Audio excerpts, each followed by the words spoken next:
Indian Penal Code applies to whole India, that means to all 29 states and 7 union territories.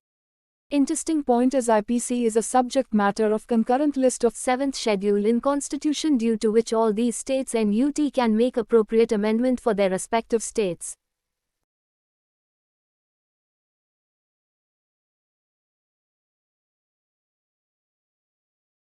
According to the principles of criminal jurisprudence, while dealing with Section 1 Indian Penal Code, it is clear that the power of exercising criminal jurisdiction completely depends upon the place of the offence and not on the place of domicile, the place from where a person originally belongs, or his nationality.